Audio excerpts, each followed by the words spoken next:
Next question है question number 12। 220 volt की विद्युत लाइन पर उपयोग किए जाने वाले विद्युत बल्बों का अनुमतांक रेटेड बोलते हैं इसको 10 वाट है। यदि 220 वोल्ट लाइन के अनुपात अधिकतम विद्युत धारा 5 एम्पियर है तो इस लाइन के दो तारों के बीच कितने बल्ब पारस्परिक में संयोजित किए जा सकते हैं। क्वेश्चन ये है। इस क्वेश्चन में पूछा हुआ है कितने बल्ब लगेंगे पार्श्वक्रम में। तो हम मान लेते हैं माना n बल्ब पार्श्वक्रम में संयोजित किए जा सकते हैं। अब देखो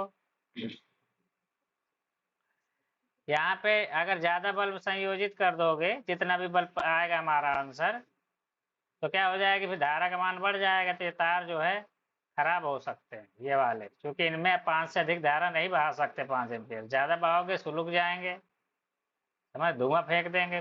तो अब देखो एक बल्ब के लिए अगर हम प्रतिरोध वो दिया हुआ हमारा 10 वाट का है, विभवांतर उसमें कितना होगा बल्ब में, अब लिख के तो कुछ आया नहीं, उसमें क्वेश्चन में लिखा नहीं है।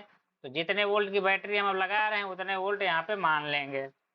तो V बराबर 220 वोल्ट ज्यादातर क्वेश्चन में लिख के आता है, अगर लिख के आता तो वही मानते, ठीक है। नहीं आ रहा लिख के तो फिर ये मानेंगे जितने वोल्ट की बैटरी लगा रहे हैं हम, ठीक है। सुना? हेलो। अब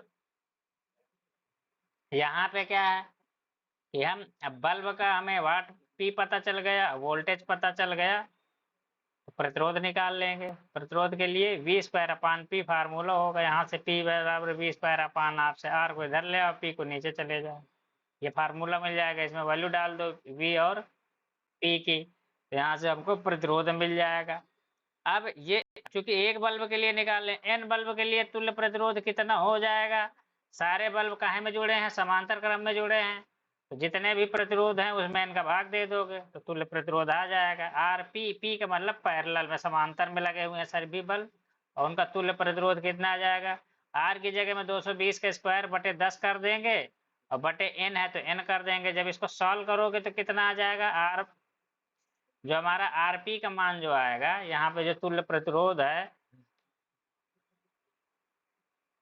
यहाँ पे तुल्य प्रतिरोध है जो आ जाएगा 220 का स्क्वायर बटे में 10n आ जाएगा। इसको और सॉल्व करोगे तो आरपी बराबर में 220 का स्क्वायर अपान में 10n आ जाएगा, ठीक है।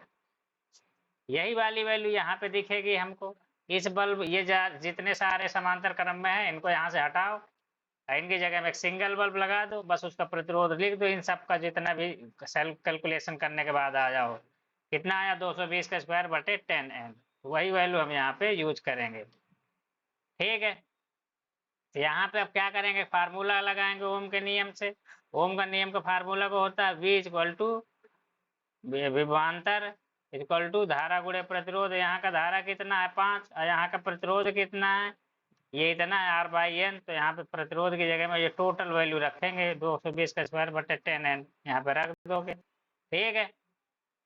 यहाँ पे अगर कंफ्यूजन कर रहे हो तो यहाँ पे आरपी लिख दो, कंफ्यूजन खत्म, ठीक है।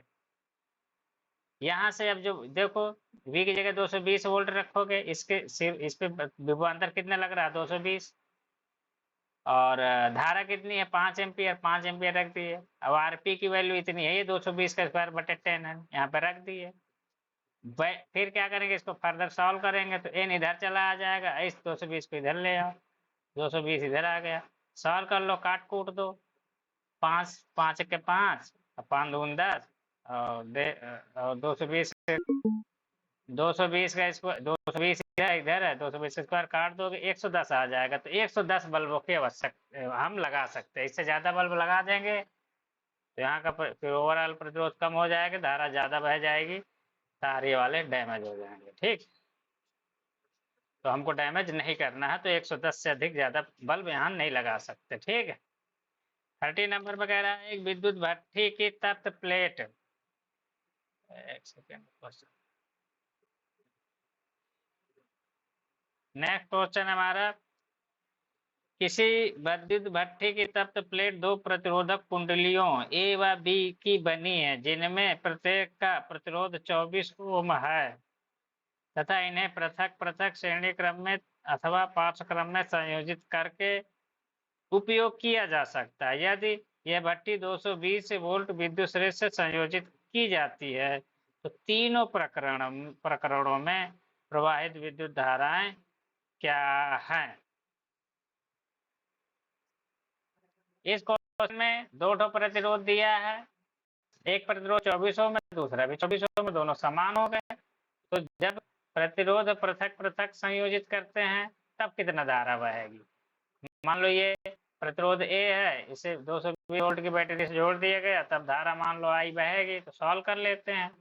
V equal to I R से यहाँ का वोल्टेज कितना 220, प्रतिरोध कितना 24 ओम, धारा कितने बहेगी आइए मान लिया हुआ, सॉल्व कर लेंगे। आइए का मान 54 6 एम्पियर आ जाएगा। ठीक है, इसके बाद इतनी ही धारा आईबी में बहेगी, क्योंकि वो भी प्रतिरोध सेम ही है। तो इसमें इसी प्रकार लिख के आईबी बराबर 55/6 एम्पियर लिख देना, इसको सॉल्व करने की जरूरत नहीं है। जब प्रतिरोध एक साथ श्रेणी क्रम में संयोजित हो तो तब कितनी धारा बहेगी? दोनों को हमने श्रेणी क्रम में संयोजित कर दिया, आर ए बराबर 24, आर बी बराबर भी 24 और 220 वोल्ट की बैटरी अप्लाई कर दिया, यहाँ पे धारा मान लो आई बहेगी। उस केस में अब ये तो हम दो प्रतिरोध हो गए, हम सिंगल प्रतिरोध में कन्वर्ट कर देते हैं, इन दोनों का तुल्य प्रतिरोध निकाल लेते हैं। तुल्य प्रतिरोध कितना आ जाएगा? आर एस, एस का मतलब सीरीज में, मतलब श्रेणी क्रम में, R A plus R B, R A भी 24, आर बी भी 24, दोनों डायरेक्ट जुड़ जाएंगे, 48 ओम आ जाएगा। 48 ओम का प्रतिरोध यहाँ लगा के सिंगल प्रतिरोध लगा के बैटरी लगा दिया, यहाँ की धारा का गणना कर लेंगे कहाँ से? V equal to I R से। V हमारा 220 है ही है, I का मान कितना निकालना है, R की वैल्यू 48 यहाँ से आ चुकी है। सॉल्व कर लेंगे, I बराबर 220/48, और आगे सॉल्व करोगे 55/12 एम्पियर आ जाएगा। खत्म कहानी। नेक्स्ट क्या है? कह रहा है कि जब प्रतिरोध एक साथ समांतर क्रम में संयोजित हो तब क्या होगा? दोनों प्रतिरोध आर ए बराबर 24 और आर बी बराबर 24 दोनों समांतर क्रम में लगा देंगे, फिर पूरे इस सिस्टम को 220 वोल्ट की बैटरी से कनेक्ट कर देंगे। अब क्या होगा? मान लो यहाँ पे धारा आई बह रही है, तो इन दोनों को हटाएंगे, इसकी जगह में सिंगल इस प्रतिरोध में कन्वर्ट कर देंगे। सिंगल प्रतिरोध कन्वर्ट करने के लिए इसका तुल्य प्रतिरोध निकालना पड़ेगा। तुल्य प्रतिरोध कैसे निकालेंगे? आर पी, पी मतलब पैरेलल में।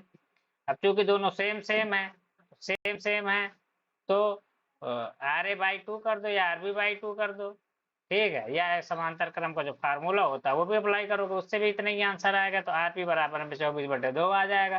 तो टोटल यहाँ पे कितना आ गया? 12 ओम का प्रतिरोध आ गया। यहाँ पे 200 वोल्ट 20 वोल्ट की वैलिडिटी हमने लगाई रखी है, जो धारा यहाँ बहेगी, जो यहाँ बहेगी वही यहाँ बहेगी, उसका कैलकुलेशन कर लो। V equal to I R, I R किया है तो V की जगह 220 वोल्ट, आई की जगह आई रह गई, और आर की जगह 12 वोल्ट वाला अप्लाई वो लिख देंगे, कैलकुलेट कर लेंगे। आई बराबर में 55/3 एम्पियर आ गया। क्वेश्चन सॉल्व हो गया हमारा। अच्छा क्वेश्चन है ये, यूपी बोर्ड में पूछा जा सकता है आराम से। क्वेश्चन है, निम्नलिखित परिपथ में प्रत्येक में 2 एम्पियर प्रतिरोधक द्वारा उपभोक्त शक्तियों की तुलना कीजिए। 6 वोल्ट की बैटरी से संयोजित 1 ओम तथा 2 ओम श्रेणी संयोजन। सेकेंड पार्ट कह रहा है 4 वोल्ट बैटरी से संयोजित 12 ओम और 2 ओम पार्श्व संयोजन। अच्छा सवाल है। इसमें हमारा दिया है कि जब 1 ओम और 2 ओम के प्रतिरोधों को समांतर श्रेणी क्रम में संयोजित करते हैं, पहले पार्ट में दिया है, दूसरे पार्ट में समांतर क्रम में। तो हम क्या करेंगे? पहले पार्ट को पहले सॉल्व करते हैं। 6 वोल्ट की बैटरी है, R1 का मान 1 ओम है, R2 का मान 2 ओम है, दोनों को श्रेणी क्रम में संयोजन के लिए R1 यहाँ पे 2 ओम हो गया, R1 1 ओम हो गया, R2 2 ओम हो गया। यहाँ से कुछ भी धारा बहेगी उसका उसके लिए इस वाले परिपथ को हमने सिंगल प्रतिरोध में कन्वर्ट कर लिया। तो तुल्य प्रतिरोध निकालेंगे। आर एस का मतलब सीरीज में, सीरीज जो होता है इंग्लिश में होता है, हिंदी में श्रेणी क्रम। तो श्रेणी क्रम में तुल्य प्रतिरोध R1 + R2 1 + 2 वैल्यू यहाँ से डाल देंगे तो यहाँ पे 3 ओम आ गया, 3 ओम यहाँ पे रख दिया। 6 वोल्ट की बैटरी है, तो यहाँ पे धारा निकाल लेंगे। धारा इस वाले चित्र के लिए V equal to I R apply करोगे तो V का मान तो 6 वोल्ट है, R का मान 3 ओम है, I का मान फट से निकल आएगा 2 एम्पियर। जब 2 एम्पियर निकल आया तो यही धारा क्या होगी, इसमें भी बहेगी, इसमें भी बहेगी हमेशा। ठीक, श्रेणी क्रम में तो सब में सेम ही धारा बहती है। श्रेणी क्रम के लिए हम अगर शक्ति निकालेंगे, दो दो यहाँ पे दो हिंदी में वो सेम आंकिक में लिखना चाहिए। 2 ओम के प्रतिरोध के लिए शक्ति PS, PS का मतलब श्रेणी क्रम में हमने इसको यूज किया है। I2 का स्क्वायर R2, I2 का मतलब हो गया I2 में बहने वाली धारा, हालांकि सब में सेम ही बहेगी। I1 I2 का मान सेम होगा। कितना है 2, उसका स्क्वायर कर दोगे, और प्रतिरोध कितना है 2, सॉल्व कर लोगे, 8 वाट आ गया। अच्छा, समांतर क्रम में क्या करेंगे, समांतर क्रम में देखो 4 वोल्ट की बैटरी है, एक 12 ओम का है, एक 2 ओम का प्रतिरोध लगा, दोनों समांतर क्रम में। यहाँ पे क्या है, 2 ओम के प्रतिरोध के लिए V बराबर कितना मिलेगा, इसके सिरों पर विभवांतर 4 वोल्ट। देखो यहाँ पर डायरेक्ट ये कनेक्ट है, अगर बीच में अगर कोई दूसरा होता तो इसमें उतना वोल्ट, बैटरी वाला जितना वोल्टेज है उतना नहीं मिलता, लेकिन डायरेक्ट कनेक्ट है, इस वजह से डायरेक्ट इसको 4 वोल्ट का विभवांतर मिल जाएगा। यहाँ वाले इस वाले केस में नहीं मिलता है, जैसे इस वाले केस में देखो 2 ओम से 1 ओम कनेक्टेड है, इस वजह से विभव जो है पूरा पूरा इसको नहीं मिलेगा, कुछ इसमें खर्चा हो जाएगा, इस वजह से इसको पूरा नहीं मिलेगा, इसलिए इसको इसमें धारा निकालनी पड़ी थी हमको। इसमें धारा नहीं निकालनी पड़ेगी, हम ये वाला फार्मूला P शक्ति बराबर होता है V square upon R। P का मतलब पैरेलल में हमने लगा रखा है, इस वजह से नाम देना पड़ा। पहले वाली भी शक्ति निकलेगी, बाद में तो दोनों का अलग अलग नाम देंगे तो पता चलेगा कि कौन पहले वाली की है कौन बाद वाले की। तो V स्क्वायर R, यहाँ पे देखो इसमें जो वोल्टेज है 4 वोल्ट का पता चल जाएगा, प्रतिरोध पता ही है, तो V स्क्वायर अपॉन R वाला फार्मूला लगा देंगे, तो बिना धारा को पता किए हम शक्ति निकाल दिए इसकी। V बराबर 4, R बराबर 2, P बराबर V स्क्वायर अपॉन में R। V की वैल्यू 4 वोल्ट है ये, R की वैल्यू यहाँ पे 2 ओम है ये, तो इसको सॉल्व कर 4 4 16/2, 8 वाट आ गया। तो पहले केस में भी 8 वाट, दूसरे केस में भी 8, दोनों केस में जो उपभोग शक्ति होगी वो सेम सेम आ रही है। PS अपॉन में PP इक्वल टू 1/1।